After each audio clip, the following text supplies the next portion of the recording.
No, this can no longer go on in Anambra. Are you hearing me? Yeah. And I will tell you this. You either decide that you want to trade here or you can go elsewhere. This main market, if you don't want it to open, I'll come and take bulldozer and level it. And I'm very, very serious about it. I'm not joking. Going forward, any Monday, any shop that is not open will be locked for 1 week. And let me tell you this. As I'm speaking to you now, when I finish this whole main market and all the adjoining these things will be locked down for the whole of this week. There will be no market anywhere here. Each Monday will come. If people are not in their respective shops, it will be shut down again. If you like, I don't mind shutting down main market for the remainder of this year. We're not going to allow this. It's plain economic sabotage. And also we suspect whoever closes their shop to have some criminal intent. What you just watched is not just an order. It's a mindset. A governor speaking to traders, not as citizens who has fears and choices, but as people to be commanded.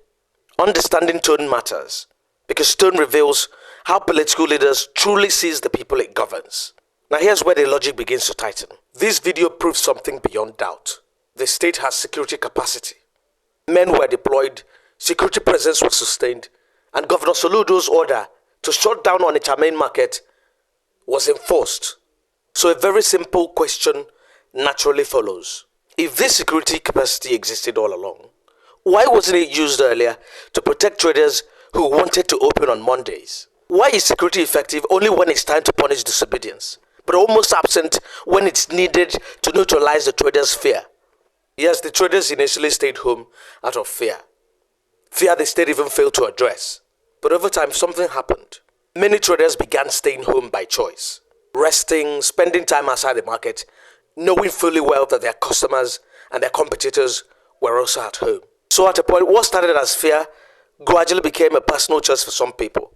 They began staying home because it suited them. Now this is the unavoidable civic question. At what point did it stop being the trader's discretion to decide when and how to run their own business? Does the governor now have the right to command people to open their shops, threaten closure, demolition, even bulldozing the entire market without first ensuring trust, safety, and confidence? Well, this is not a legal verdict. It's a demand for explanation. Because power without explanation doesn't feel like leadership. It feels like arrogance. And there's a deeper contradiction here. If traders sitting at home on Mondays is called economic sabotage, what then do we call a government that orders the complete shutdown of markets for days and even threatens to bulldoze them if compliance is not satisfactory? Is that not an even greater disruption of economic life? Or does sabotage only apply when citizens make choices of sitting at home on Mondays, but not when the governor himself shuts the market down for days?